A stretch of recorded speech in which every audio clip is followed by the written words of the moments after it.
Hello guys, मैं दीपक सिन्हा, आप सभी का इस चैनल पर स्वागत है। थंबनेल में आप लोगों को मालूम चली गया होगा कि हम किस टॉपिक पे या किस विषय के बारे में हम बात करना चाहते हैं। मैंने लास्ट वीडियो में आप लोगों को ये बताया था कि फर्स्ट चैप्टर हमारा कंप्लीट हो चुका है, मगर फिर भी फर्स्ट चैप्टर में से कुछ ऐसे वर्ड हैं जिनका मतलब हमको जानना बहुत ज़रूरी है, क्योंकि जितने भी YouTube पे वीडियो बनाते हैं मेरे ख्याल से उन शब्दों को अच्छे तरीके से एक्सप्लेन नहीं कर पाते, क्योंकि उन सभी के मन में टेंशन इस बात की रहती है कि वीडियो ज़्यादा लंबी ना हो जाए। मगर मैं कोशिश करना चाहता हूँ कि अपनी छोटी छोटी वीडियो के साथ आप सभी को उन छोटे छोटे शब्दों का मतलब मालूम चले। आज जो हम बात करने जा रहे हैं वो है संघ सूची, राज्य सूची और समवर्ती सूची के बारे में।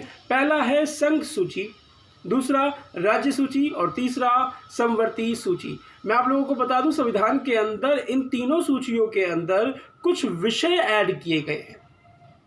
विषय ऐड करने का मतलब ये कि किसको सबसे महत्वपूर्ण और भारी काम दिए जाएं, किसको हल्के काम दिए जाएं और किसको उससे भी हल्के काम दिए जाएं। इस तरीके से मैंने समझाने की कोशिश करी है। जैसे कि मैं संघ सूची की बात करूं तो संघ सूची के अंदर भारत के विदेशी मामले, रेलवे, डाक इत्यादि इत्यादि ऐसे बहुत से विषय हैं जो संघ सूची के अंदर सम्मिलित हैं, जिनके ऊपर कानून, नियम या कार्य करने का कार्य सिर्फ केंद्र सरकार करती है, क्योंकि उसके अंदर बहुत ही बड़े बड़े विषय होते हैं जो पूरे देश से रिलेटेड होते हैं।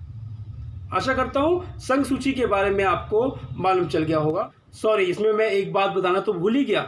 संघ सूची में 97 विषय हैं, यानी कि जब संविधान बना तो इसमें 97 विषयों को ऐड किया गया। ये मैं संविधान बनने के बाद की बात बता रहा हूं, मगर वर्तमान में अगर आप डाटा गूगल से देखेंगे तो मेरे ख्याल से अभी इसके अंदर 100 विषय हैं या उससे ज़्यादा भी हो सकते हैं।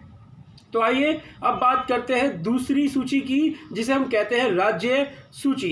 राज्य सूची में जो विषय दिए गए हैं उन विषयों के ऊपर सिर्फ राज्य सरकारें ही नियम कानून बना सकती हैं और कोई भी नहीं। बात समझ गए होंगे।